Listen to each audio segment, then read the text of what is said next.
Hello, guys. Welcome back to the Uncensored Critic podcast. And of course, welcome back to another Shakespeare Saturday with myself. Woo-hoo! Yeah, with myself and the brilliant Sarah Spring. How are you, Sarah? I'm awesome. Good to be here. Thank you, Uh, Oliver. no, it's always a pleasure, man. Always a pleasure. Obviously, before we jump in, you've just finished your travels, of course, to Romania. And of course, you were given a hero's welcome at Romania Airport, I saw. How were your travels? Oh my gosh, incredible. I'm still kind of in disbelief that I get to do this for a living now. Yeah. Yeah, I did a 4 hour workshop on Hamlet with a theater company in Portland, Oregon, which was so much fun. And I remember when I was planning it, at first I thought, oh my gosh, I have to talk about Hamlet for 4 hours. And then it was, oh my God, I only have 4 hours to talk about Hamlet because there's You so could talk about it for extensive. You can days. talk about it. No, you can talk about it for years, years, years. It never gets boring. You never find the answers you're looking for, and No. it's what I love about it. So yeah, I got to do that, and then I went to the Stratford Festival in Stratford, Ontario. Oh my God, one of my new favorite places on earth. Some of the best Shakespeare I have ever seen in my life. Some of the kindest people I have ever met in my life. I cannot wait to go back. If anyone listening has the chance to go to Stratford, Ontario, go. It is such a treasure. Anyway, I can't say enough good things about it. And then Romania, of course, was just largest Shakespeare festival in the world, over 400 different events with like 50 plus countries represented. Wow. Uh, Got to see some Shakespeare that in translation, which is new for me. Some of it worked, some of it not so much, but some of it was really brilliant. Mm. Um, I got to see, yeah, so many things. I feel like I've learned so much, and then I'm turning around on Saturday, and I finally get to go to the UK for the first time ever in my life. Finally get to go to the Globe. Finally get to go to Stratford, and finally get to meet the brilliant Oliver Gower. So, Oh, no, so you're much, so much exciting stuff coming up. Oh no, you're too kind, Sarah. You're too kind. I think I'm funny enough. I remember saying in our first podcast together, I said when you come to London, you've got to get yourself to the Globe, and of course, it's happened. So it's happening, man. I can't wait to see it, and we're going to see Much Ado About Nothing as well, which I know is a play that's very, very close to your heart, I love and it. one we will definitely be tackling on here in the next few weeks. So, that I know we've talked about it briefly before on one of our episodes, but we're going to get to go a full deep dive into it, verse, themes, everything. More on Love that it. to follow, guys. But yeah, I'm really excited for you to like see that. We were just talking off camera. Unfortunately, because you'll have a tour of the globe before you go, before we see the show. And so I was hoping to be like, I'll walk through the doors when Sarah's there for the first time, but you'll get there before me. But no, nevertheless, it's all good. But of course, actually, just before we get into Othello, so you're running some workshops actually here in the UK as Oh well. yeah, Yeah. yeah. Yeah, can people still book or are they all sold Yeah, out? absolutely. Well, so I don't have any in-person planned in the UK right now. Unfortunately, I Okay. just don't have enough time. I'm only there for literally like 42 hours or 48 hours ish. It's a very quick Very, jaunt. very Um, tight stopover. yeah, yeah. But I'm continuing to teach my Zoom workshops Okay. while I'm on tour with the Prague Shakespeare Company.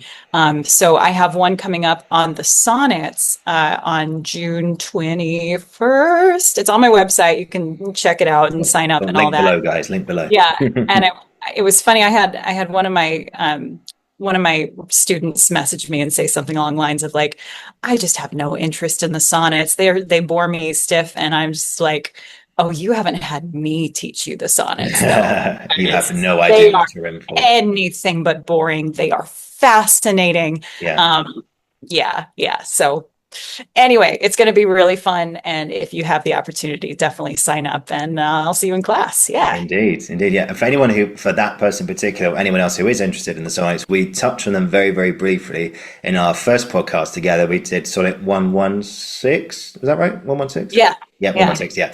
And so that was just a little sample of that. And of course, we'll get to the sonnets at some point in the future. That one, I think, definitely be first on the canon when we get to them. But yeah, they're anything but boring. Honestly, they're Yeah. anything but Oh, boring. yeah. And of course, on your Instagram, I remember one of the first videos I saw of yours actually was I can't remember the number, but all I remember was I came across this video and you just went, "Want to explore Shakespeare's gayest sonnet with me? Just follow." And I was just like, "Okay," but I didn't realize he was okay. But tell, Sonnet 20, explain. Sonnet 20, baby. Oh my gosh. Like Yeah, 20. it's one of my favorites and it's fascinating. We will cover that in the Oh sonnet yeah, we'll class. get to that. The We'll get to dentist. that. Yeah, yeah, So yeah, but more on that to follow, guys. So stay tuned. And yeah, like I say, anyone who is interested and wants to know more about Sonnet, if you send me the link to your website, so where I can find it on Google, whatever. yeah. Link is down below. Go follow that link and get yourself a place. Anyway, so we turn our attention today to another one of the canon, Othello.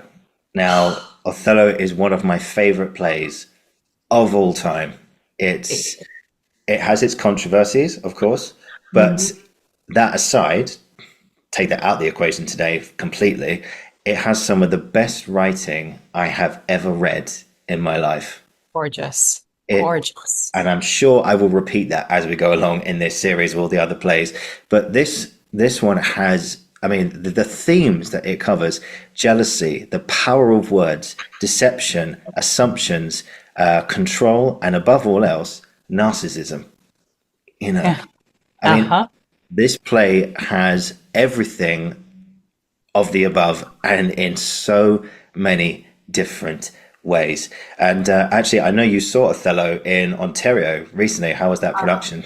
Oh, it was incredible. It was, uh, and this is one of those cases I was talking with Oliver before we signed on Mm, about, I always hesitate before bringing someone who is new to Shakespeare to see a Shakespeare play because I want to make sure the production's good because good Shakespeare, there's nothing better. It's brilliant. mhm. Bad Shakespeare can be very, very bad. Don't, Um, don't.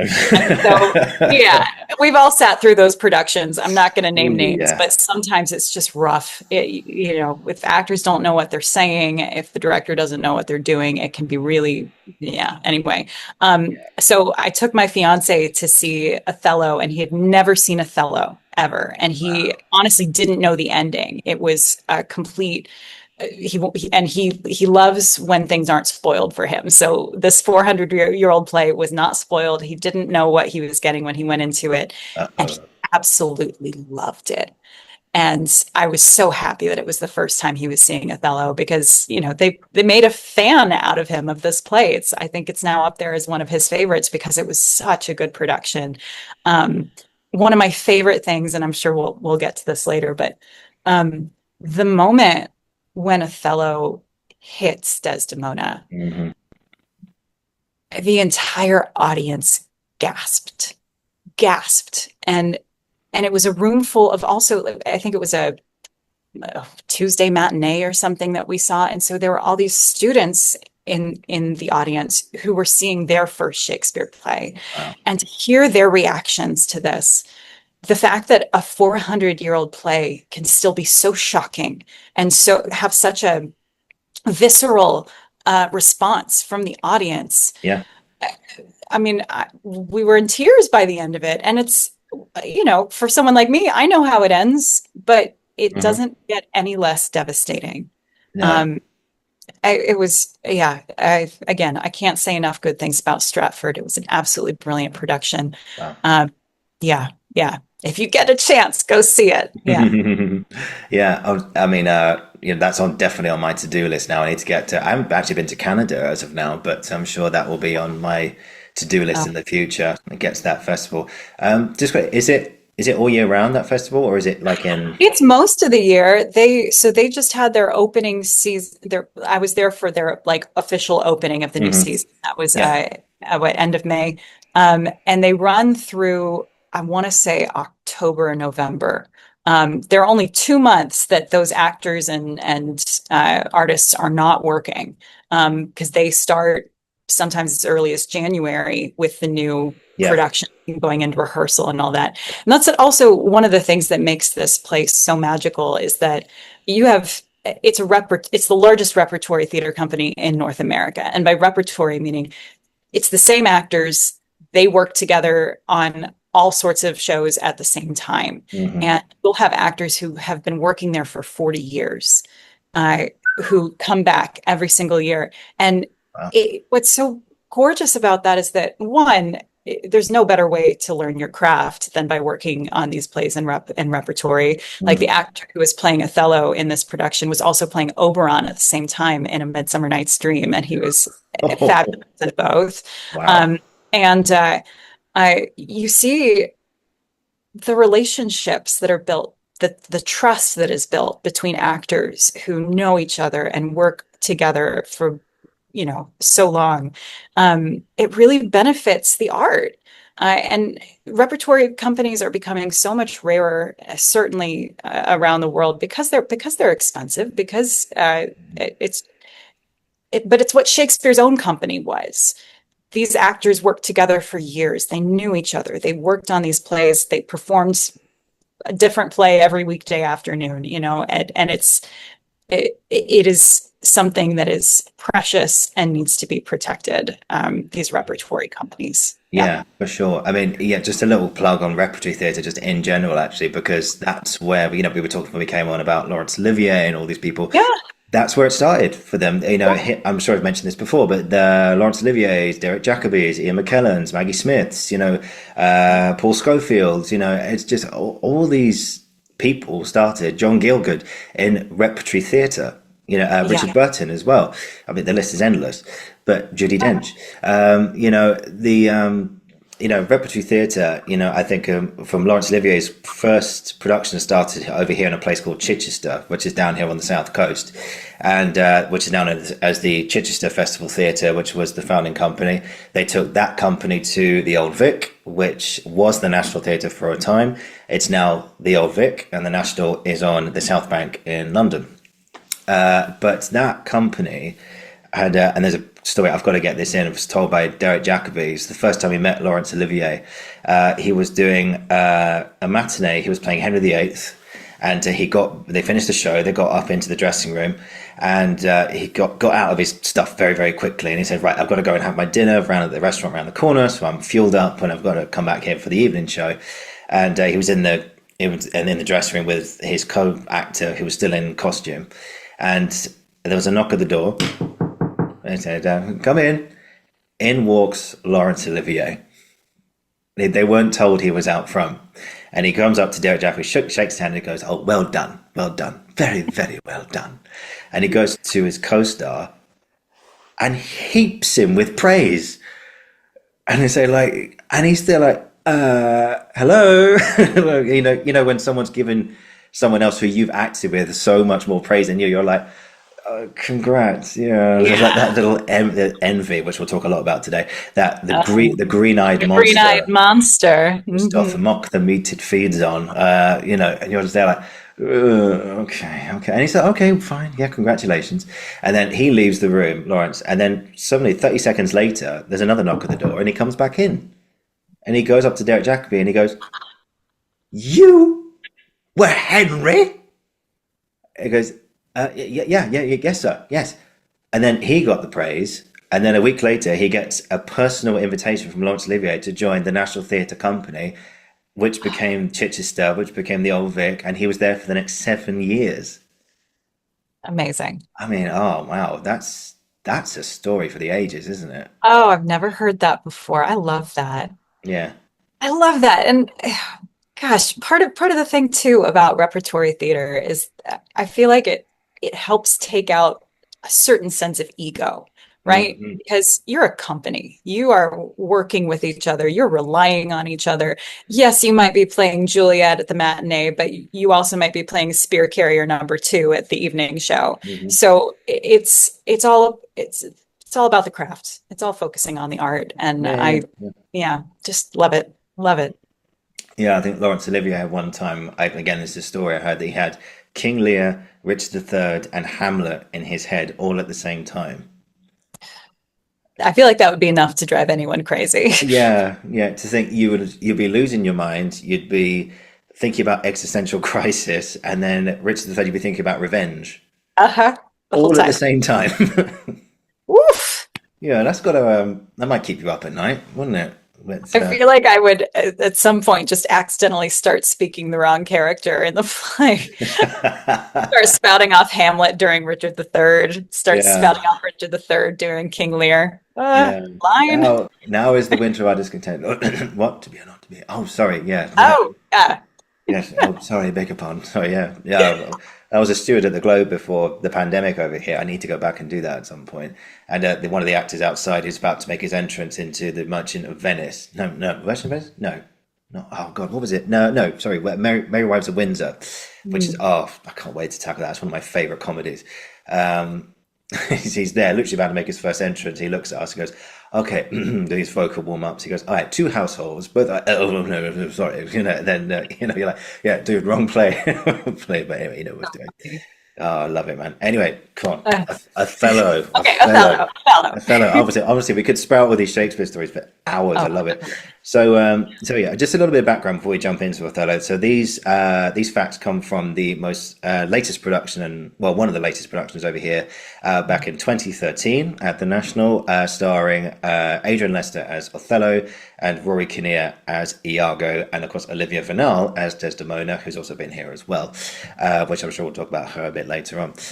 So these are just some facts just from that particular production. So Othello was first performed in 1604 before James I at Whitehall. Nick Heitner, who directed it, and Adrian waited 10 years to collaborate on this, and the National has had it on three times, both in prior to 2013, 1964, 1980, and 1997. The press night of the Nick Heitner one was on the 23rd of April 2013, 397 years to the day after Shakespeare's passing, and originally set in Venice in a cosmopolitan imperial power center. And the words honesty is used 52 times, which is rather ironic. huh? Hmm. Yeah. But yeah, so tell me about your first experience of Othello. Do you remember when you first came across it or first delved into Uh, it? I first dived into it in my high school acting Shakespeare class back at Interlochen, and Mm, we were all assigned scenes. I was working on a Richard III scene at the moment, which is still one of my favorites of all time. But some of my classmates were assigned the Willow scene going into, but also I think like the Rodrigo and Iago scene going into that, and so near the beginning, yeah. yeah, and what's wild is that it it still sticks in my brain. Even Mm, though this was, God, I don't even want to tell you how long ago this was. let's go for it. Probably, yeah, almost, Jesus, like 20 years ago Yeah. that I was in this acting class, and I can still see this scene in my mind's eye so clearly, because it just had that much of an effect on me. It was just that devastating, just so powerful.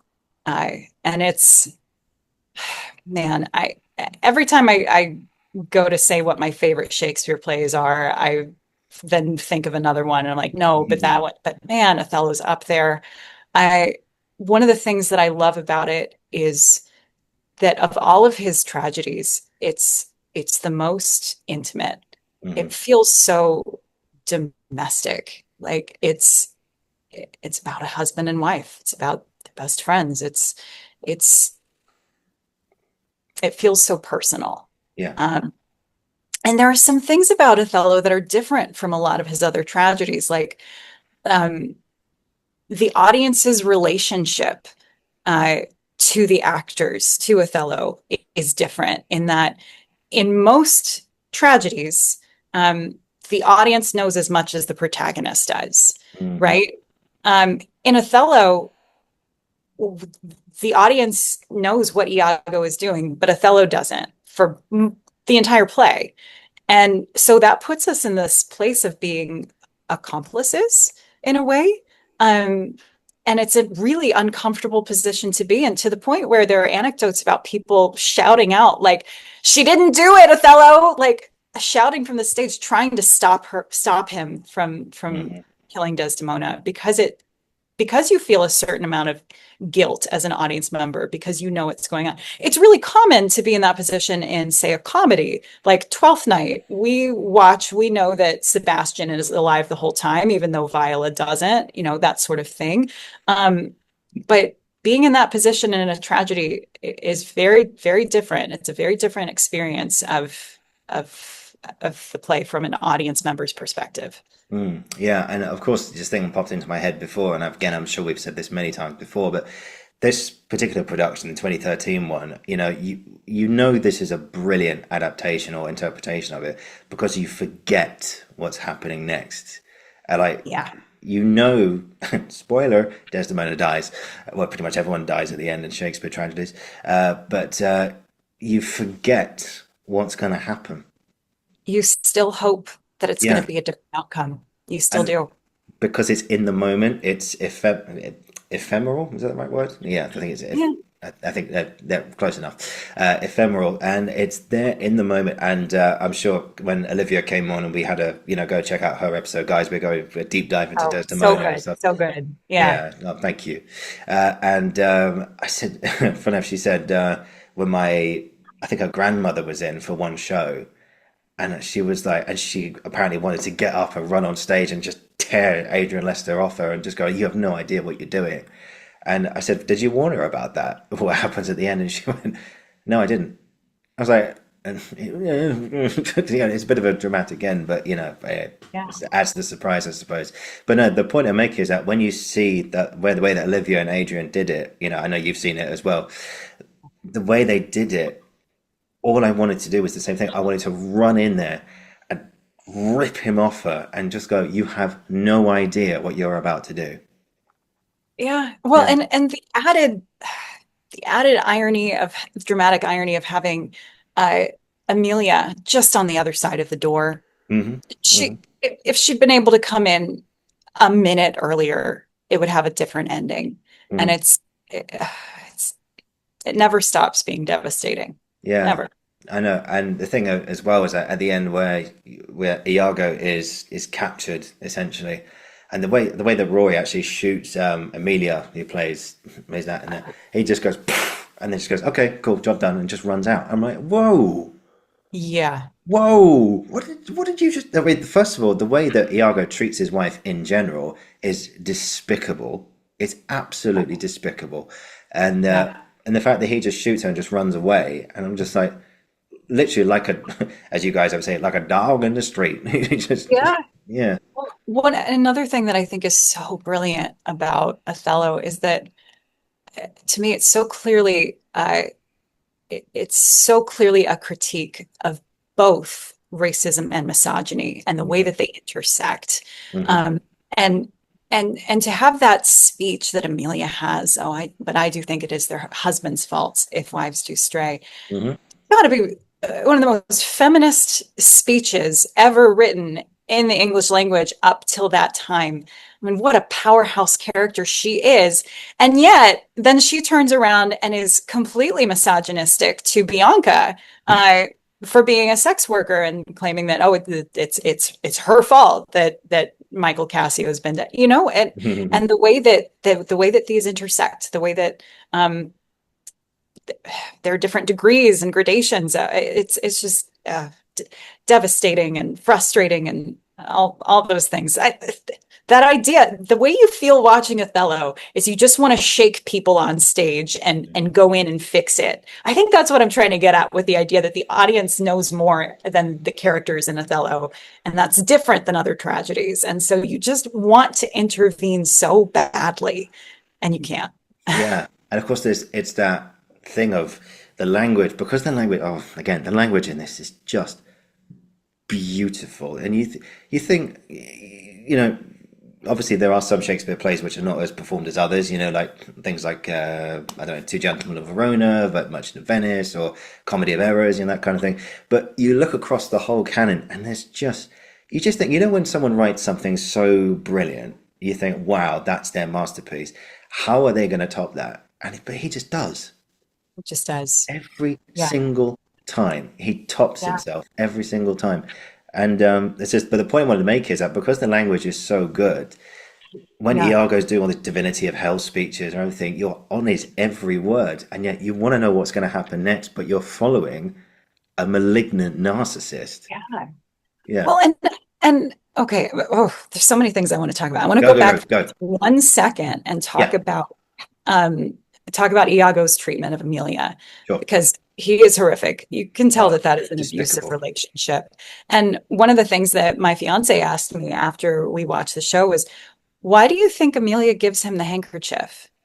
Because she is such a dear, seems to be so close with Desdemona. Hmm. And why would she give him that? And does that make her, that gives her a certain level of guilt in the whole thing.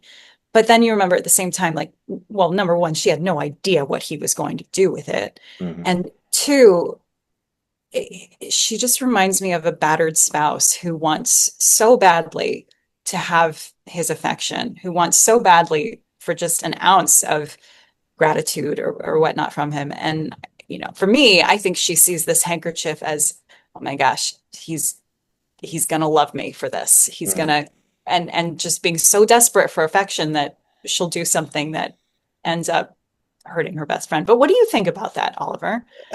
That's a very good question. Yeah, I think that is a. I didn't think about that until now. I think that's a very, very, very valid point. And because you think about, and then, of course, highlighted again. I will come back to this, I promise.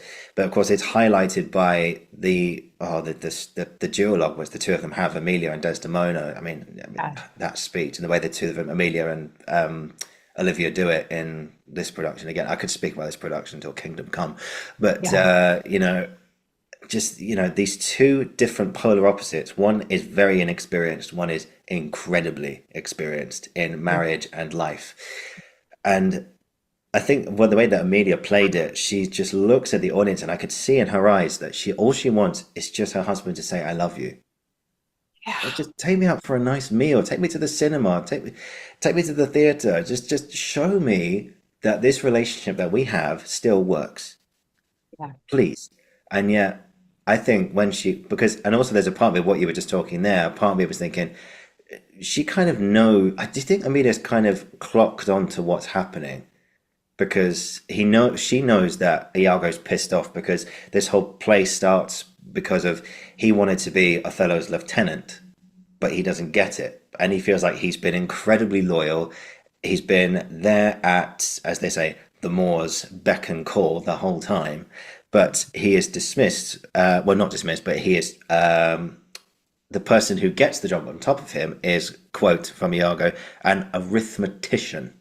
Mhm. And And if you fully pronounce it the way that it scans, arithmetician, basically like this really sarcastic way of saying it, like he's nothing. And Roy Kinnear in that particular production, he is so good with the language of hitting the alliteration. Like he says, mere prattle without practice is all his experience. And the way that Shakespeare gives you those P's to just spit the anxiety, spit the anger and the frustration.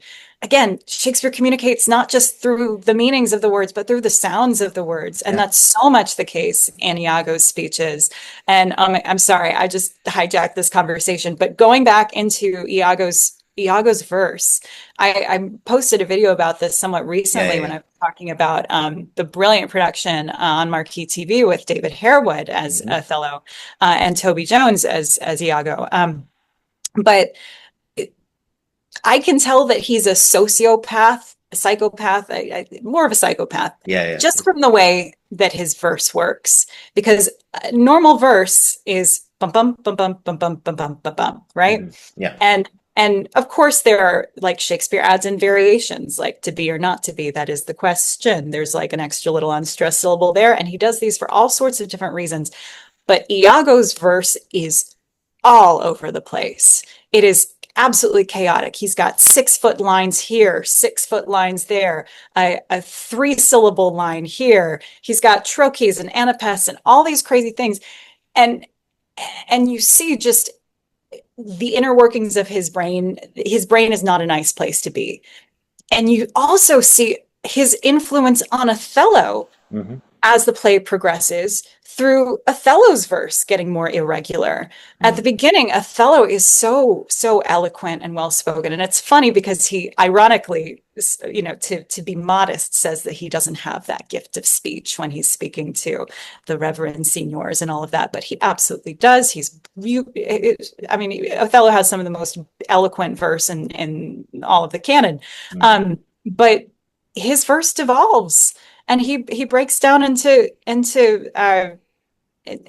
prose later on when he's really worked up, and that is all Iago's influence, and you see it in the language, and Shakespeare's language is character. It's fascinating. Oh, I love it. I love it so Yeah, much. And the fact yeah, that, as I watched that video actually back just before we jumped on the call today and everything, yeah. I think, I think, correct me if I'm wrong, I think you said, oh, it just gives me the heebie-jeebies, It does, just Yeah. looking at it. Yeah, Yeah. yeah, Because, the way you do it, you sort of like circle like loads of things. Like it's all just a big dog's dinner. It's disjointed. It doesn't make yes, sense. It's well, no, yeah, well, obviously it does make sense because it's beautiful language, but it's all, and it's funny because when you watch someone trying to, there's some famous examples of this. When someone's asked about a story which happened in their lives, which very clearly happened, and there's evidence, but they do everything they can to make it look like that wasn't true.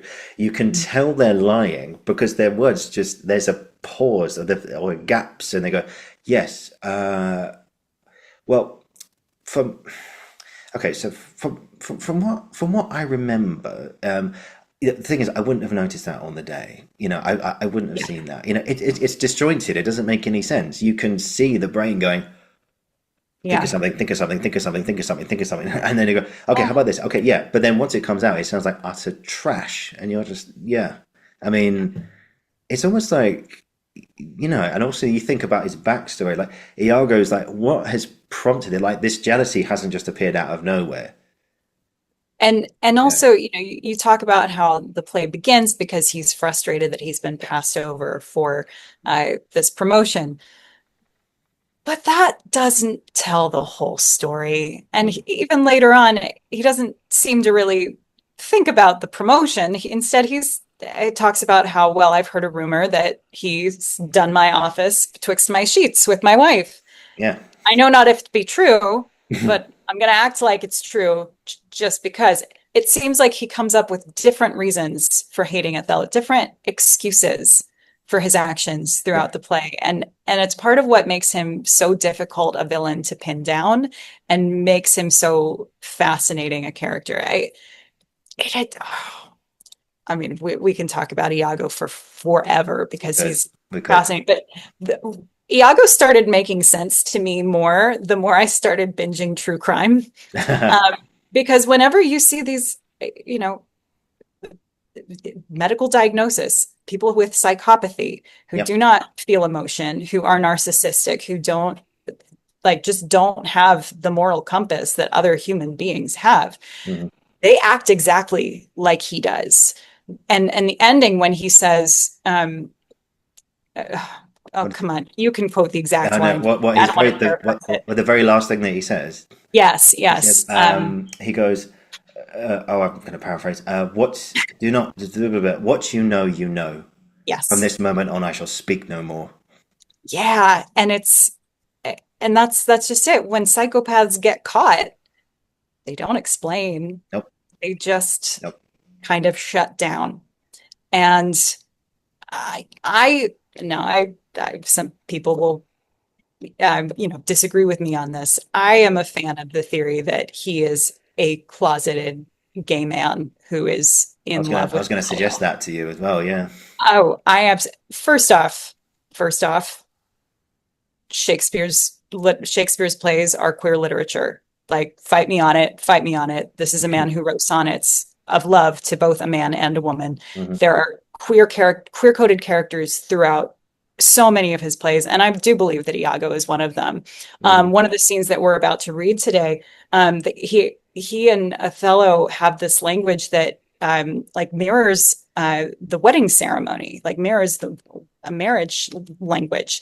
Hmm. Um, and and it's a somewhat common thing that closeted queer people often often do the most heinous things to other queer people, to other because they hate it in themselves and Hmm. they can't acknowledge it and therefore take it out on others. Like the fact that in the United States at the Republican National Convention back in 2024, Grinder crashed. The gay hookup app crashed because Really? there were so many men at the RNC, the Republican National Convention, using it.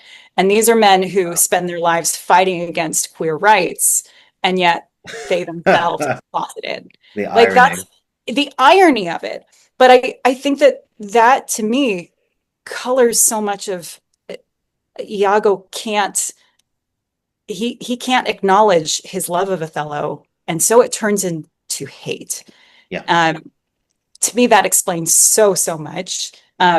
Not everything. I think he's also a psychopath, but I think he can't get over his attraction to Othello, and it drives him mad. Hmm. Um, Hmm. anyway, that's my pet theory. That is, No, no, no, no, no. You took the words. I was going to throw that yeah, to you today as well. Yeah, I think I read somewhere that there was a production which I can't remember who was in it, but they toyed with that idea that Iago yeah, was repressing his inner homosexuality towards Othello, and that he couldn't accept it. But and you think about some of the lines as well, and I think, oh yeah, that actually does make sense because in the ANT, and again in most productions where he says, which will perform actually, and just a little bit yeah, later, where he says, "Do not rise yet," and his hands, heart, wronged Othello's service, blah blah blah blah. What bloody business ever? And of course they hug, and Othello's first line to him is, "I greet thy love," and I can't imagine like obviously on the surface, Iago's probably closing his eyes and he's probably pushing all these feelings down, but he's finally feeling, for want of a better phrase, the love that he wants, so and desperately. and he's probably hugging him secretly, going, "I don't want to let you go. I don't want to let you go." And saying, "I'm yours forever." I Like am your own forever. I mean, I'm your own forever. that's a It, sign. And of course, he treats his wife like dirt as well. He doesn't want to be yeah, anywhere near her. I mean, no, how many dramas have we seen about that? Actually over here there was a series called Bodies, and it toyed with the idea of time travel, all this kind of thing. It was kind of one of those things. no, But there was a case that went from Victorian times through to the 60s, through to modern day. Anyway, just go watch it. It's a good series actually. It's on Netflix. yeah, And but one of the side plots was a copper in the Victorian times when it was illegal over here in the UK. It was illegal to be homosexual. If you were caught in any acts of quote gross indecency, which they called it, you were thrown in yeah, prison, or you were no, you were thrown in prison for 2 years, or you were given chemical castration, which was they would. This is what Alan Turing had. right, They would yeah, inject you with estrogen. This is one my understanding of it. They would inject you with estrogen, so it would nullify any sexual feelings or attractions that you have for the person which you were attracted to and a line from the brilliant film The Imitation Game where he says, "To cure me of my homosexual predilections." In it's other words, absolutely. it's absolutely disgusting. And of course, I'm not a member of that community, but I have utmost respect for every single one of them because, for God's sake, love is love, for God's sake. Love is love, and it Yeah, always has been. I yeah, mean, those sonnets that you love, yeah, most of them were written to a man.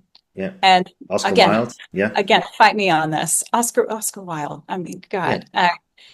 Yeah. And I,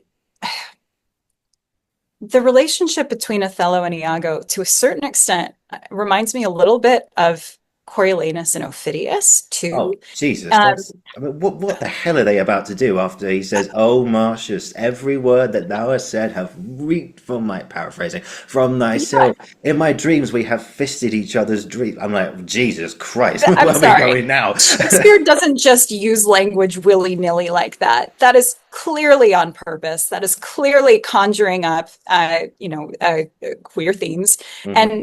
and this idea that men, especially closeted men, cannot show their physical love, physical affection. And so they express it in violence. And when Ophidius says, "Thou hast beat me out 12 several times," like you've beat me in physical combat 12 on 12 separate occasions. Hmm. And yet they just have this mutual respect and love and Hmm. admiration for each other. And when you look at the opening speech that Iago has, he's talking about how he's fought in battle alongside Othello, that he had seen at Rhodes, at Cyprus, and the kind of betrayal of we've been through hell together, and just the closeness that develops when you go through a life and death situation with someone like that. Um, I, I, it just it makes perfect sense to me. It Yeah. really does that he is a queer man who is uncomfortable with his feelings for Othello, and therefore he makes it everyone else's problem. Hmm. And I think I think that is the driving force. Other people say, "Oh no, it can't be that." Okay, but like, everyone has Yeah. their, everyone's got a We all have theory. our different, and that's beautiful. It's okay if you disagree with me. That's okay. Yeah, of Part of course. the joy of these plays is that we can debate them, but it's been 400 years. We still Yeah, can't, yeah, run out of ideas of how to interpret them. So, yeah. yeah. I mean, just that line you mentioned earlier. I am your own forever. I mean, no, am I your master forever? Am I yours forever? Again, it's and of Yeah. course, I remember actually, funny enough, I saw a production of Taming of the Shrew at the Globe, which I know you will be at very, very soon, and it was an all-female cast, and it was all the relationships, on stage. It was an all-female cast showing that there was, you had lesbian representation on stage. Yeah. You made all the characters that there was an all-male cast of Twelfth Night with Mark Rylance and Stephen Fry, of course, playing with that, and of course that what it not only was Yeah. that what it was like in Shakespeare's day, all the parts are played by men, but Stephen Fry, he's a queer guy himself, and playing with that notion, it was just like we'll talk about that when we discuss Twelfth Night. But when he Yeah. comes on Yeah. in the yellow tights, he goes, "Sweet lady," and he gives a big smile. Just and one last thing I'll say about that before we get to Othello. When he reads Malvolio reads the letter, Mhm. and the way that Stephen Fry played it, I'll find a recording of it and send it to you. But Oh, I've seen it. I love it. I oh, you've seen love it? it. Oh, even better. Yes. So, and he goes when he has that moment to the audience where he goes, "I am happy," Hey. and you feel the audience go, "Oh," Oh, you're just yeah, because yeah. and it's like he's received a letter from technically a lady character, female character, but of course played by Mark Rylance brilliantly. By the way, whatever part Oh, he plays, he's just fucking amazing. everything he does. Yeah, Yeah. and Yeah.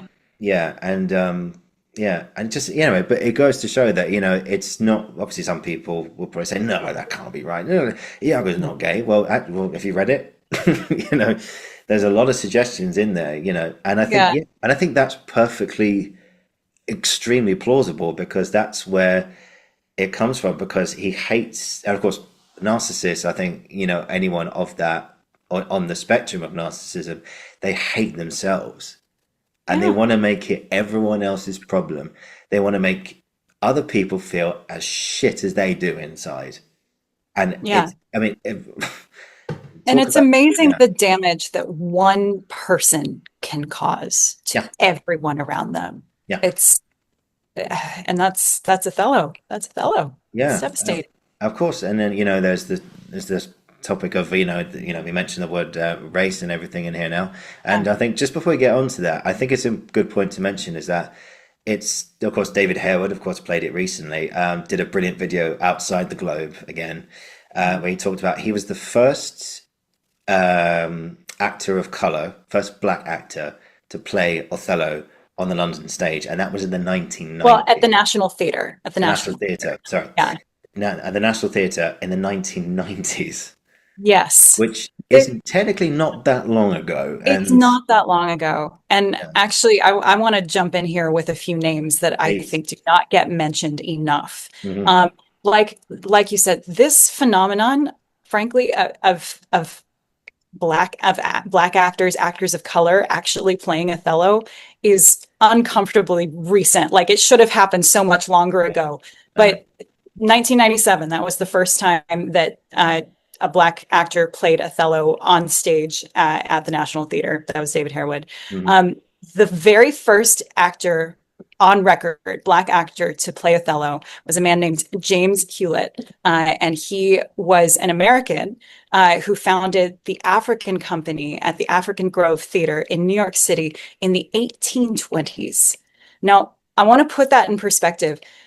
Slavery was still legal in New York State at the time that he was forming the first Black theater company in the United States and playing Othello, being the first actor of color to play that role, at least at least on record ever. And the company only was around for like 2 or 3 seasons because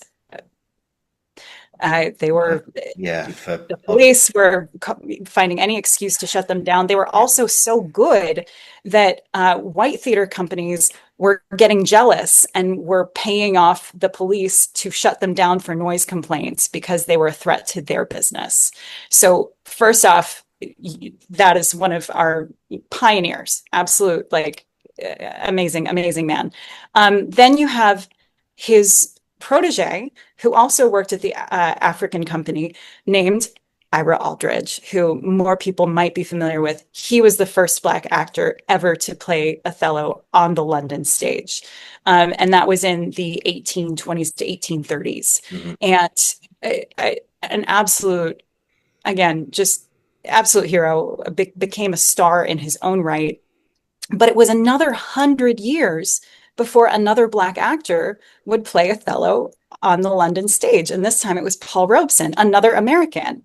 So, and the reason that Ira Aldridge left the United States to go perform in Europe was that he knew that there was no future for him as an actor, as a classical actor who had ambitions to perform Shakespeare in the United States. Because again, the Civil War wouldn't even be for another 20, 30 years at that point. Yeah, yeah, And so America lost one of its greatest actors to go perform in Europe. And he really was, by all accounts, brilliant.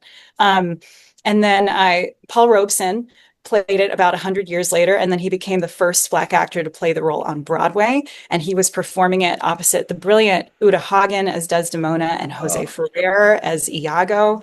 And it was a huge hit, and he ended up touring with it across the United States for the next 2 years or so. But again, this is before the civil rights movement. This is a complete, like, he was a huge civil rights pioneer. Paul Robeson does not get the credit that he deserves enough. So I just want to put these names out there, mhm. look them up. Again, heroes, absolute heroes. 100%. So yeah, Yeah, well, they've got the credit now, and yeah, let's spread the word, man. Honestly, yeah. yeah, No, but you're right. Yeah, even that shocked me. I did not know that. Even yeah. pre-Civil War, which was 1860, right? Yeah, Yeah. yeah. So again, slavery was still legal in New York State when they were putting on performances of these Shakespeare plays, and they weren't a joke. Like they performed, and white people thought it was a joke to see Black performers performing Shakespeare, but they did it seriously, and by all accounts, again, they were very popular. Yeah. Um, yeah, and the last time, God, and in terms of white actors in blackface performing Othello, Hmm. that was happening as late as Anthony Hopkins in 1981, Uh, which is just wild. That's so not long ago. That's not long ago at all. And I even read that it wasn't until 2015 that the Met Opera stopped putting actors in blackface to play Othello in the operatic version of Othello. 2015. Like, come on, man. It's 11 wild. years ago. Yeah. Yeah, yeah, yeah. It's the 21st century. I know. I I know. know. I mean, yeah, of course. And Laurence Olivier, again, another one. I know we mentioned on a previous episode that he got a 20-minute standing ovation at the end of it. And, Yeah, it's that, look, I'm not going like super woke here or anything, but, of course, at the time, yeah, it was okay. It was yeah, acceptable. I mean, Jesus Christ, my family has shown me some skits on British TV from the 60s and the 70s, and some of the things that oh my God, you yeah, would, I mean, I'm there, my jaw's on the floor, and I'm going, "You've got, you can't say that." And he was like, "Well, yeah, at the time you could, Yeah. Yeah. And it's like, yeah, and of course, even some things from TV shows from my own childhood, a few years ago, a few years ago, I'm 30 now, but from when it was, some things you look back on then, you think, oh, that wouldn't fit too much into this, or Anyway, look, but Yeah. I'm not going down that road. But Yeah. the thing is, I suppose really to kind of bring it back to the play in some ways, and of course, yeah, a black actor should play Othello because Yeah, of the character is course. black. Yeah. Simple, you know, Yeah. and it makes it very devastating because there are the word slave is mentioned in this play a few times, and Yeah. particularly towards the end where someone says thou art a slave at the end when he has unfortunately let the leprous distillment, as they say in Hamlet, drip into his ear from Iago, Yeah.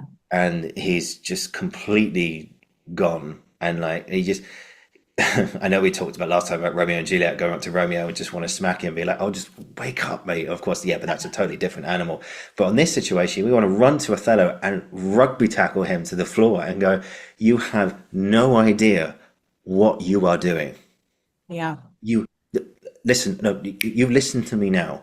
This man here has tainted your brain beyond measure. You need arrest him now. Get rid of him."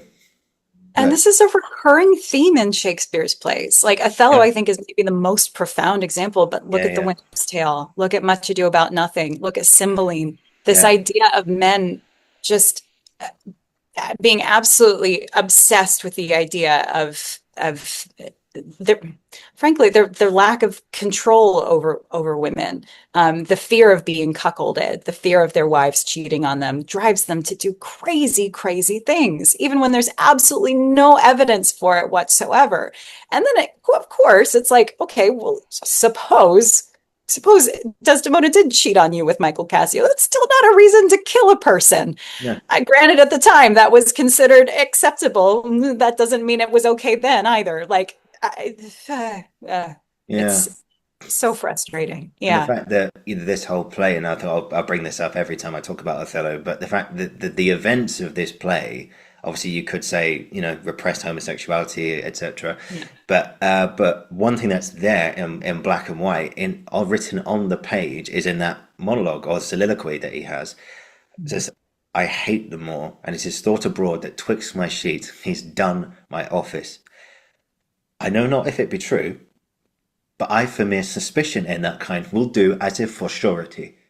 And of course, again, the clunkiness of that. I mean, I remember reading that soliloquy and trying to piece together, but I always had a feeling this doesn't add up. Doesn't add up. It's No. disjointed. It's all there. I'm like, and then hear Well, your video. It was like, oh yeah, of course it is. yeah. Well, and It on is. top of that, it's this kind of maxim in this axiom in Shakespeare that if a character is speaking in soliloquy, they're telling the truth. Hmm. If they're speaking to another character, not necessarily.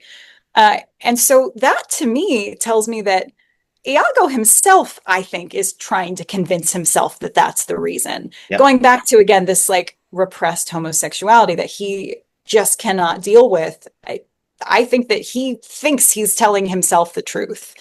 And I thought Iago's also fascinating as a villain because I wouldn't say that he's fun in the way that Aaron in Titus Andronicus is, or the way that Richard III. They're fun villains to watch because it's Yeah. yeah, Yeah. you know, they're even though they're doing horrific things, it's kind of fun to watch them do it. Yeah. No one enjoys seeing Iago doing what he's doing, and yet I think he's the scariest of Shakespeare's villains to me. Mm. Um, He's yeah, very scary. He's very he's scary. scary. You He's think, scary.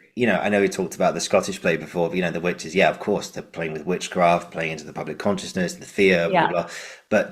But with this one, you see a man who's believing his own lies and is completely Yes. out of control. Yes. And there And is again, nothing more scary than that. Shakespeare just understood human psychology more than I think any. Freud wishes he understood people as well as Shakespeare understood people. Freud was inspired by Shakespeare, like Oh, so many. of Anyway, course. I can get into that forever. Yeah, But another thing that I want to bring up before we kind of move away from the conversation of Othello and race is that yeah. Othello was one of the most popular plays performed in the American South pre-Civil War. Really? And so think about the way that that audience and those actors and directors interpreted that play. Our sixth president of the United States, John Quincy Adams, actually wrote a big essay, think piece, about how Desdemona got what was coming to her because she dared to defy her father and marry a black man. And so the idea that to me, this play is such a critique of racism. Like I can't see it any other way. But that people have been interpreting it in that way. Honestly, if I were directing a production of Othello today, I would love to set it in the American South. And I don't know if I would set it around the pre-Civil War time or if I would set it today, because I think that either one would be fascinating and would just lend itself to the story. Um, because those racial tensions are still alive and well. And it's, Yeah. yeah. Anyway, No, uh, that's mate. That's wow. wild, wild. That's blown my mind, honestly. Yeah. The fact that pre-Civil War, when slavery was legal, and they're performing it, and oh, God, it brings. Well, and of course, it was a white man in blackface, and Oh, and I could. it's Oh, horrific thinking about it. I get this image now. Oh, the the the owners of the plantations probably cheering Iago on. Yeah, Yeah. yeah. Oh, Well, but fucking this, hell. it honestly reminds me of, sorry that we're getting dark here, but No, no, it's all good. in 1930s Germany, one of Hmm. the most performed plays was The Merchant of Venice. But the Oh. Nazis had to cut sections from the play, like the "Hath not a Jew eyes" speech, because it didn't align with Hmm. their values. It didn't because the play itself does not hate Jewish people. It is critical of anti-Semitism, but Hmm. they interpreted it the way that they wanted to interpret it. Actually, oh my gosh, my mind is going a million miles an hour. Go I for it. just love talking about Othello, but Go for this it. idea that like the devil can cite scripture to his own purpose, being a line from Merchant of Venice. Yeah. One of the things that I think makes Iago such a successful villain is that on the surface, he gives amazing advice. He gives really good Yeah. He's advice. clever. So, He's like clever. the whole section about reputation, I have lost my reputation. I actually, I'm going to pull up that exact quote. I wrote it Yeah. down Go because for it. Go it's for it. so incredible. It's after Michael Cassio has been fired because of the drunken brawl that he got into. Hmm. Cassio says, "Reputation, reputation, reputation. Oh, I have lost my reputation. I've lost the immortal part of myself, and what remains is bestial. My reputation, Iago, my reputation." And Iago says, "As I am an honest man, I thought you would receive some bodily wound. There is more sense in that than in reputation. Reputation is an idle and most false imposition, oft got without merit and lost without deserving." I, Wow. that's so wise. That's so profound. Yeah. Yeah, there are a lot of people with good reputations who don't deserve them, who didn't earn them, and there are a lot of people with bad reputations who they don't deserve them either. So that's a brilliant piece of advice. And then there's the line that he says to Rodrigo, and he says, "How poor are those that have not patience? What wound did ever heal but by degrees?" Hmm. Brilliant, brilliant. And then, Yeah. of course, the famous, "Oh, beware, my lord of jealousy. It is the green-eyed monster which doth mock the meat it feeds on." Like, that's good advice on the page. In But he somehow manages to use this good advice to manipulate the people around him, and it's absolutely fascinating. It's absolutely fascinating. I mean, and I think the scene well, one of the scenes we're gonna read today explains that fully. Yeah, Yeah. yeah, And yeah. Should we jump in? Let's jump in. Let's do Okay, it. cool. Let's Do go. it. Let's go. Okay. All right. I'll get Okay. it teed up. 1 second. Okay. Okay. Where is it? Okay. Okay. One moment. Okay. I'm ready. Okay. So All right. just remind me with the line where we're going from again. It's you said be not known to it. Be not known on. Is that right? Yeah. No, not. I even suggested this. Now I can't find it. I think it's so I'm looking at the Folger version. It's Yeah. Act You 3, got the Scene 3. Folger Shakespeare Library. I've got that one as well. Yeah. Yeah. Act 3, Scene 3. It's around line 365-ish. 365. Okay. Yeah. To say the first one again for me. Be not known on't. B9. Yeah. Okay. I've got it. Right. Okay. Okay. So All this. right. So, all right, guys. This is Act 3, Scene 3, which in the 2013 production took the matinee after this scene, and everything we've just talked about. I think this scene is it's perfect. So here we go. So first day of rehearsals. Cold read. Let's go. Okay. And Amelia has just given him the handkerchief. And Iago says, and she asks what he wants it for. And Iago says, be not known on't. I have use for it. Go, leave me. I will in Cassio's lodging lose this napkin and let him find it. Trifles light as air are to the jealous confirmations strong as proofs of holy writ. This may do something. The Moor already changes with my poison. Dangerous conceits are in their natures poisons, which at the first are scarce found to distaste, but with a little act upon the blood burn like the mines of sulphur. I did say so. Look where he comes. Not poppy, nor mandragora, nor all the drowsy syrups of the world shall ever medicine thee to that sweet sleep which thou owedst yesterday. False to me. Why, how now, General? No more of that. Avaunt, begone! Thou hast sent me on the rack. I swear 'tis better to be much abused than to know it a little. How now, my lord? What sense have I of her stole hours of lust? I saw not, thought it not, it harmed not me. I slept the next night well, fed well, was free and merry. I found not Cassio's kisses on her lips. He that is robbed, not wanting, want is stolen. Let him not know it. He is not robbed at all. I'm sorry to hear this. I have been happy. I've been happy if the general camp, pioneers and all had tasted her sweet body, so I had nothing known. Oh, now forever farewell the tranquil mind, farewell content, farewell the plumed troops and the big wars that makes ambition's virtue. Oh, farewell. Farewell the neighbouring steed, the shrill trump, the spirit-spurring drum, the ear-piercing fife, the royal banner and all quality, pride, pomp and circumstance of glorious war. Oh, you mortal engines, whose rude thoughts the immortal Jove's dread clamours counterfeit. Farewell, Othello's occupation gone. Is it possible, my lord? Villain, be sure thou prove my love a whore. Be sure of it. Give me the ocular proof. Or by the worth of mine eternal soul, thou hast been better have been born a dog than answer my waked wrath. Is to come to this? Make me to oversee it, or at least so prove it, that the probation bear had no hinge nor loop to hang on doubt or woe upon thy life. My noble lord, Thou dost slander and torture me. Never pray more. Abandon all remorse. On horror's head horrors accumulate. Do deeds to make the heaven weep, all earth amazed. For nothing canst thou to damnation add greater than that. Oh, grace. Oh, heaven, forgive me. Are you a man? Have you a soul or sense? God be with you. Take mine office. Oh, wretched fool, thou liv'st to make thine honesty a vice. Oh, monstrous world, take note, O world. To be direct and honest is not safe. I thank you for this, prophet, and from hence I'll love no friend, sith love breeds such offence. Nay, stay, thou should be honest. I should be wise, for honesty's a fool that loses that it works for. The world, I think my wife be honest, and think she is not.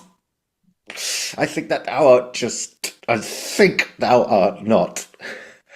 I'll have some proof.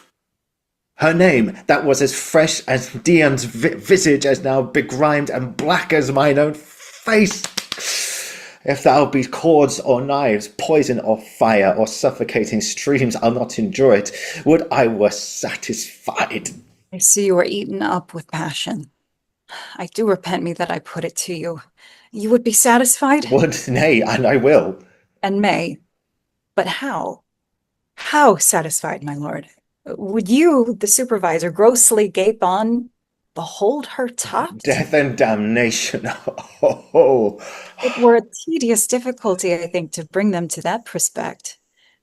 Damn them, that in if ever mortal eyes do see them bolster more than their own. What then?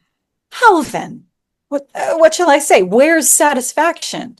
It is impossible you should see this. Were they as prime as goats, as hot as monkeys, as salt as wolves in pride, and fools as gross as ignorance made drunk? But yet I say, if imputation and strong circumstances which lead directly to the door of truth will give you satisfaction, you might have it. give me a living reason she's disloyal. I do not like the office, but sith I'm entered in this cause so far, pricked toot by foolish honesty and love, I will go on. I lay with Cassio lately, and being troubled with a raging tooth, I could not sleep. There are a kind of men so loose of soul that in their sleeps will mutter their affairs. One of this kind is Cassio. In sleep, I heard him say, "Sweet Desdemona, let us be wary, let us hide our loves." And then, sir, would he gripe and wring my hand, cry, "Oh, sweet creature," then kiss me hard as if he plucked up kisses by the roots that grew upon my lips, then laid his leg o'er my thigh and sighed and kissed, and then cried, "Cursed fate that gave thee to the Moor." Oh, monstrous. Monstrous! Nay, but this was but his But this dream. denoted a foregone conclusion. 'Tis such a shrewd doubt, but it be a dream. And this may help to thicken other proofs that do demonstrate thinly. I'll tear all to pieces! Nay, but be wise. Yet we see nothing done. She may be honest yet. Tell me but this. Have you not sometimes seen a handkerchief spotted with strawberries in your wife's hand? I gave her such a one. 'Twas my first gift. I know not that, but such a handkerchief, I'm sure it was your wife's, did I today see Cassio wipe his beard with. If it be that. If it be that, or any that was hers, it speaks against her with the other proofs. Oh, that the slave had 40,000 lives. One is too poor, too weak for my revenge. Now I do see 'tis true.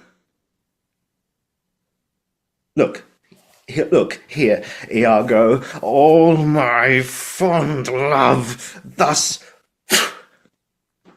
do I blow to heaven. 'Tis gone.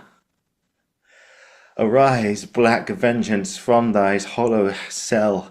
Yield up, O love, thy crown and hearted throne to tyrannous hate. Swirl, bosom, with thy fraught, but 'tis of aspects tongues. Let be content. Blood. Lay patience, I say. Your mind perhaps may change. Never, Iago.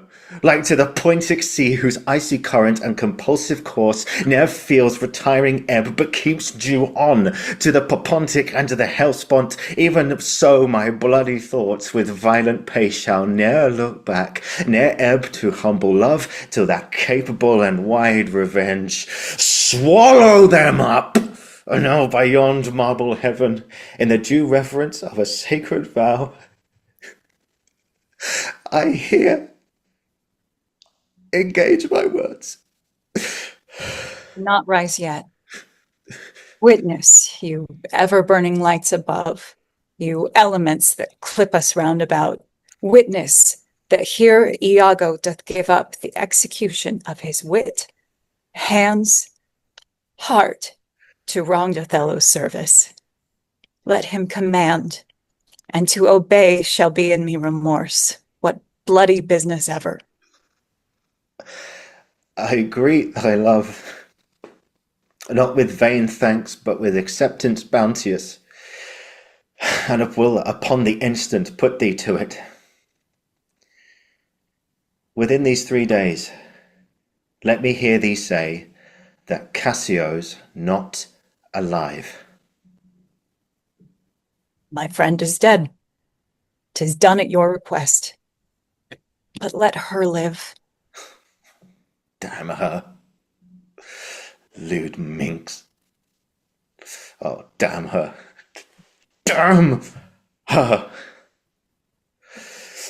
Come, go with me apart. I will withdraw to furnish me with some swift means of death for the fair devil. Now art thou my lieutenant. I am your own forever. And scene. Oh, Oh my. well, those are two roles that neither of us will ever play. But it is fun to read through that. Oh my God, that scene. Jesus. I love laugh. And yeah, you're right. Unfortunately,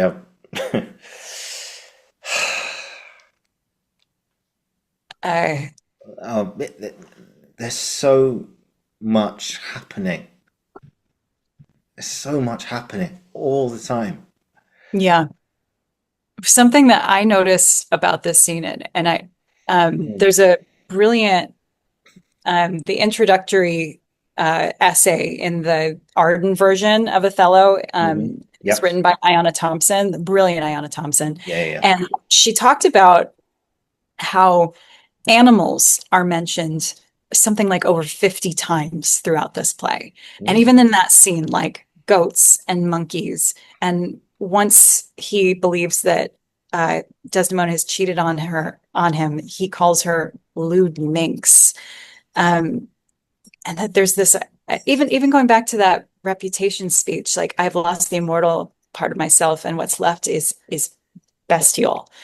Um, this idea of what makes us men, and that we that suspicion like makes us lose ourselves, jealousy makes us lose ourselves into base desires and all that stuff. It's just fascinating the number of times animals come up in this play.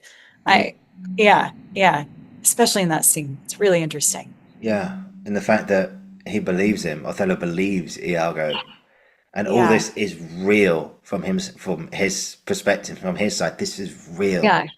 And He, it's dehumanizing the way that Othello is treated, and then certainly once he believes that Desdemona is guilty, he dehumanizes her, and the way that we mistreat each other when we don't treat each other like human beings.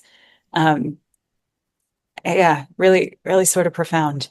mm, I mean, Yeah, just saying those words, man. Honestly, it just. I mean, yeah, and of course, another thing we talked about earlier, the whole when he's saying, "I lay with Cassio re- of late," and he's describing all these things like, and he's laid his leg over my thigh and kissed me hard. And it's like, I mean, again, some queer imagery there going on. Yeah, yeah, yeah, yeah. And I, it's funny, he never says, I didn't push him away either. that's true. That's true. Yeah. And, Yeah. yeah. I mean, And that like the major personality trait of Cassio is that he's hot. Like he's described over and over again as, oh, this Cassio is a proper man, and that proper he's man. well, Yeah. yeah, and so like in the Adrian Lester version, you got young baby Jonathan Bailey playing the Hmm. role, who's Hmm. one of the gorgeous human beings alive. And I think Yeah. Luke Treadaway plays him in the David Harewood version, who's again just like gorgeous, gorgeous man. Yeah. Yeah. Um, yeah, Yeah. interesting. Even I'll say they're good looking boys. I'll say so myself. Yeah, And of course, I thought Cassio, has, because he goes into like Cassio's weakness as well, where he says, I have poor and unhappy brains for drinking. yeah. So he gets him into the room, and what does he do? He gives him a load of beers. And with liquor, yeah. Yeah. Uh, I mean, it's so many. The fact that um, And of course, Iago, he does all these things thinking that this is the right thing to do.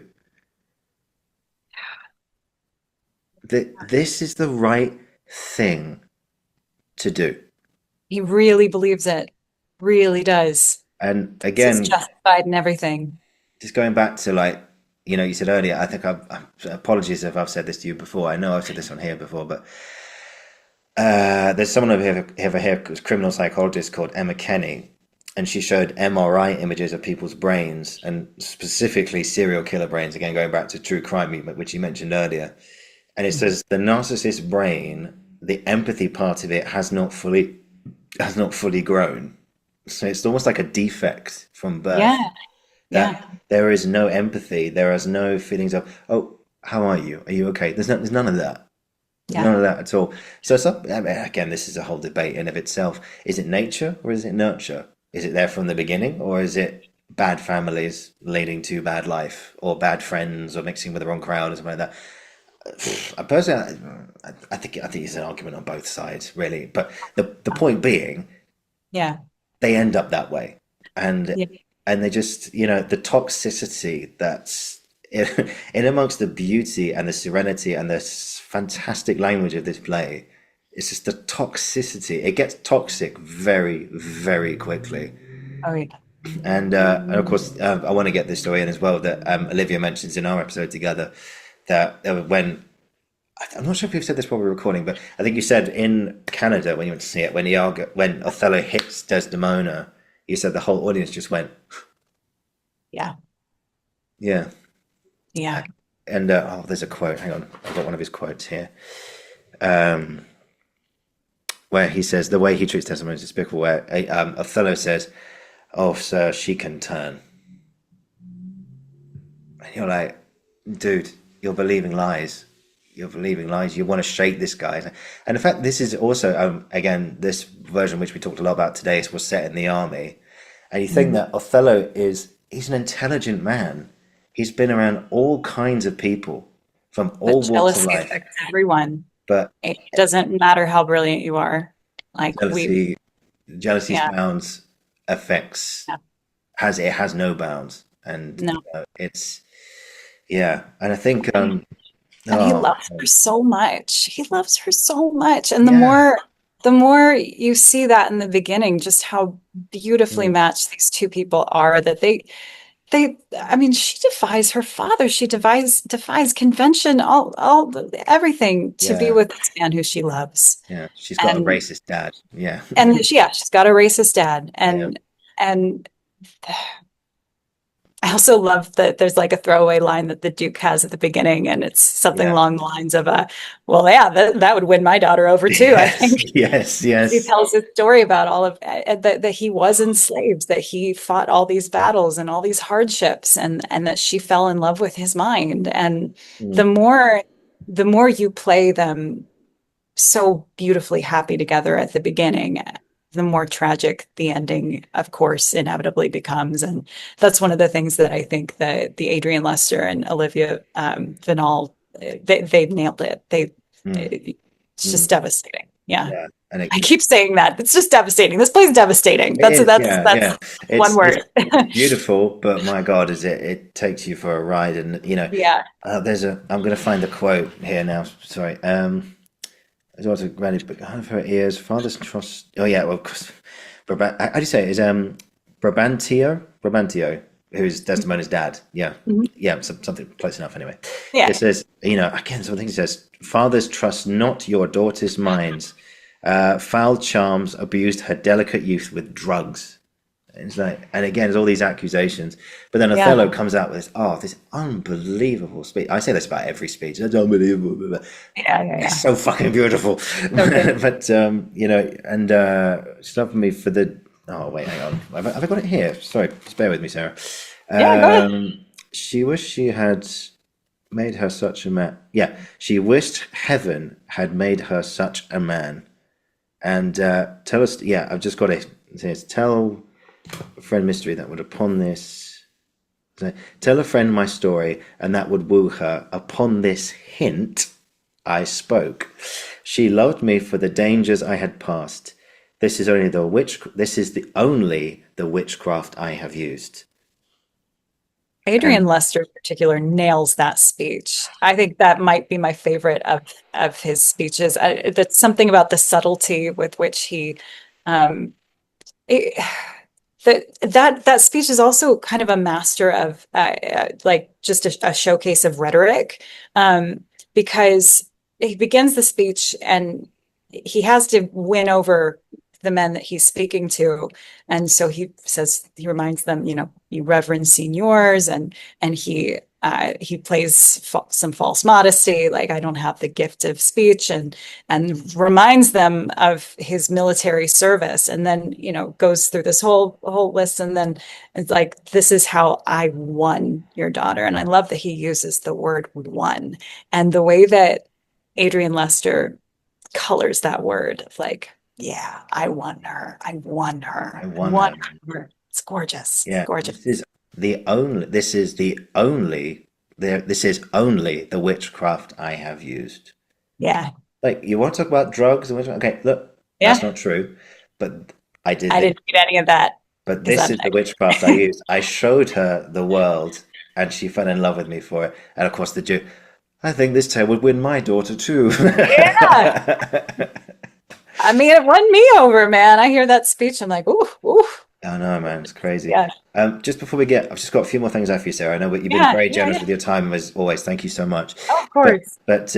we've got one more scene to read, and then we'll dissect that. But I want to get this quote in as well, and of course, it's a very very famous quote from this play, where she Mhm. says, Desdemona's line says, "I saw Othello's visage in his mind." Now, what does that mean as such? What does that mean? Well, the word visage means face. So I saw his face in my mind, and basically saying that I, I, I mean, in a way, it's like I don't care what color he is. I don't care about that. I fell in love with his mind. I fell in love with his being, his soul. It's not about his physical appearance. It's about who he is inside. Yeah. I think so. I mean, that's how I interpret that. Yeah, no, Yeah. absolutely. Yeah, of course that's a famous one. And I think we're gonna just before we finish, we're gonna do one more scene, one more read today, one more first day of rehearsals. This one's is a little bit We're cold shorter. reading too. A Cold cold reading. reading, yeah. Yeah. So this one's a little bit shorter, but this was from one exam paper from over here. So anyone who's watching or listening to this, you may and studied English, you may have come across this one at some point. So this one is from Act 3, Scene 4. So actually, just next after the one we've just read, actually. So, so the question here is explore the significance of this extract in relation to the tragedy of the play as a whole. And remember to include in your answer relevant analysis of Shakespeare's dramatic methods. And this is the scene. You ready, Sarah? I'm ready.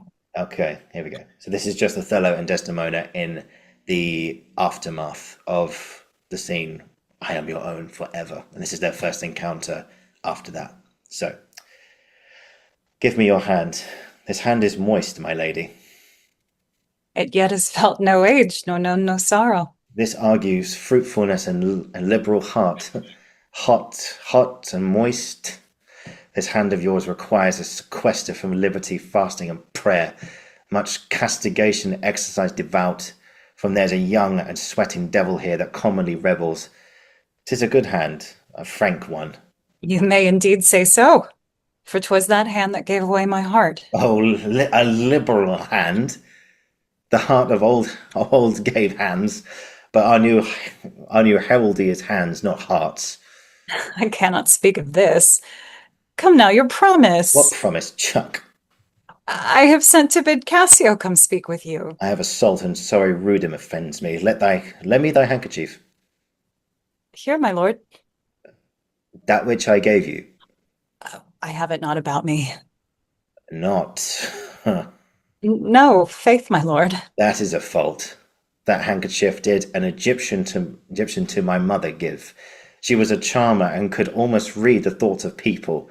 She told her while she kept it, 'Twould make her amiable and subdue my father entirely to her love. But if she lost it, or made a gift of it, my father's eyes should hold her loathed, and her spirit should hunt after new fancies.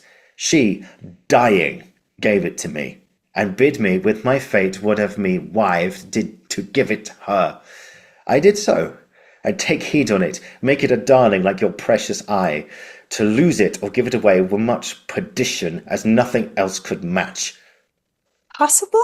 It's true, there's a magic in the web of it, a sibyl that had numbered in the world the sun to course 200 compasses into her prophetic fury sewed the work. The worms that were hallowed that did breed the silk, it was dyed in mummy, which was skilful conserved it of maidens' hearts.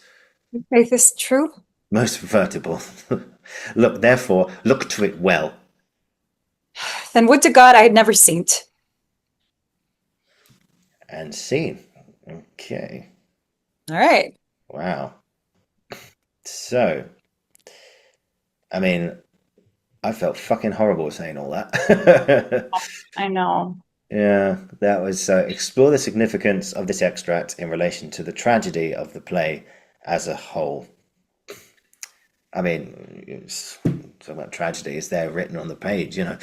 I mean, But it's what Iago says earlier that to jealous minds, trifles light as air are proofs as if they're holy writ. Like this idea that it's literally just it's a it's a handkerchief, you know? Like, dude, it's just a handkerchief, but get over it. it's not just a handkerchief though. It's Yeah, the way that the way that that prop is endowed with this power in this play. Something so light, something so small could grow into something so monstrous. And uh, yeah, yeah. I mean, Uh, it's Shakespeare, and of course the images that he uses to. Again, we talked about Iago drip feeding poison into his ear. Suddenly, you sort of hear Othello going, "It had all these things. It came from my mother. She gave it to me while she was dying, and it has the power to bring back love when love was lost." And the worms that made it, of course, the silk, comes silkworms, the worms yeah, and everything about the creation of this and to where it was weaved together, to where it was given to me by my mother, and you've just tossed it away. And it's just, and no, no, she hasn't done that. She hasn't done that. And I mean, was the tragedy being that, again, he believes the lies, he believes them to be true, and therefore he thinks Desdemona is a piece of crap. And us as the audience, and I think that this is my reading of it anyway. As an audience, I think that is the moment where we start to turn and we think, okay, this has gone way too far now. Okay, yeah, hopefully there is some reconciliation or a big awakening towards the end. But yeah. yeah, so yeah, that's what we'd say to that exam question. Yeah. Yeah. And it's such a commentary too on domestic violence that Mm. he's being emotionally abusive here, but when he gets physically abusive with her, and Desdemona, she loves him, so she just stays, and it's Yeah. Yeah, I've just remembered I didn't tell you the story watch. about. Actually, no, I Yeah. didn't. I didn't finish that story actually about Olivia actually. So yeah, so there was one because Adrian apparently is a black belt in karate because Oh, wow. yeah he's a tough guy. He's a tough guy, Yeah. and he actually, of course, stage combat you organize to kind of make the sound, but you don't actually hit them. He said, well, Mm. one night he actually hit her, Oh actually no. actually hit her, and then they did the scene, and then they ran off stage afterwards, and then he ran straight up to her and said, oh my God, I'm so sorry, are you okay, are you okay?" And like she was like, I'm fine, it's all good. But but again, it's live theater, Yeah. Yeah. these things do happen, and Happen. Yeah. he Oh, actually did hit her one night, and it was like, oh my shit. yeah. Okay, all right, just carry on, we'll sort it out later. But Jesus. yeah, Man. Oof. yeah, it's fun, isn't it? But well, not fun, but you know what I mean. Yeah, yeah. But oh my God, this play, man. I mean, Sarah, I could have you here for another 4 hours going I through know, all I this. know. We've just scratched the surface. I know, I know. But yeah, this I get so excited talking about Othello. What a perfect play. What a Yeah, perfect play. yeah. Yeah, I think we're definitely going to come back to this at some point. This yeah, requires a bit more dissection and more yeah, scenes to do, but we have more in the canon to get to before that. But we're definitely yeah. going to revisit this at some point. Oh my goodness!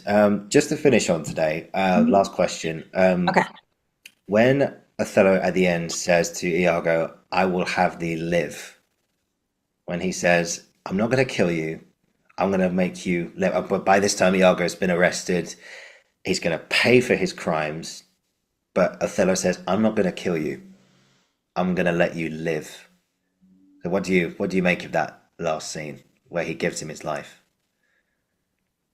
I mean, it's kind of the whole idea of which is worse, life in prison or the death penalty.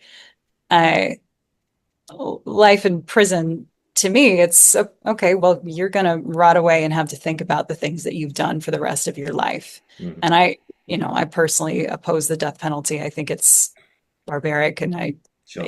all that. But um I think it comes down to that. Like you need to live with what you've done, that sort of thing. Um, but I don't know. How do you interpret that?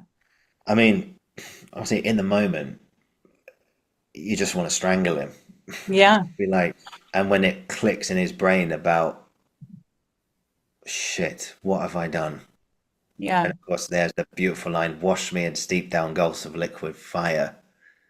And it's like he suddenly realized what he's done now. Washed me in plain fucking molten lava, and because of what I've done, and he's there weeping over Desdemona's and Amelia's corpses. yeah, Yeah, I mean, it's funny because you want to. I think it's almost like to kill him there and then. It's too easy, too easy, too easy. and they've got away with it, and they think, okay, I'm out of here. See you later. Bye. And Yeah, but to lock him away and to be left with just your thoughts. No TV, no music, yeah. nothing at all, and just this feeling of this is what I've done. But then again, it begs the question: would Iago care? But Iago doesn't have a moral compass, so No, he doesn't feel bad about what he's done. But but Othello does have a moral compass. So I don't know. I don't know, man. mm, It's fascinating. leave it up to interpretation. Does Yeah, he grow a conscience in jail? Probably not. But I don't think so. I don't think so. But at the same time, certainly, I can't imagine that the conditions in prison at that time that these plays were written was good. a So bit nasty. it is a certain, I mean, it is kind of torture to be locked up by yourself, nothing but your thoughts. That is, I mean, we see Richard II going through that at the end of Richard Hmm. II, Hmm. and it drives him mad, Hmm. So who Yeah. knows? Yeah. Well, he gets what's coming to him as well, Yeah. and he deserves it. Yeah. Wow. Oh, we went to some deep places with that one, man. But it's power of this play, man. Honestly, I love it. Yeah, we're definitely going to do another one on this at some point. There's so much Yeah. more to talk about. But yeah, wow. I mean, Sarah, thank you. Always a pleasure. Thank you Always so a much. pleasure. Yeah, And I'll and see you in person soon, Oliver. I'm so you will. excited. You will. Yeah. I would. Yeah. I look forward to the Globe next week, and Yeah. yeah, we'll have a little chat off camera about plans and stuff. But Yeah. uh, yeah, God, I love Shakespeare. He's a good guy in this play in particular. But yeah, thank you once again for being so generous with your time, and I'll see you on the next one as well. See you on the And next one. yeah, guys, gosh, thank you for watching. Thank you for listening. This has been the Uncensored Critic podcast and Shakespeare Saturday, and we'll be back very, very, very soon. And yeah, until next time, Sarah, thank you so much.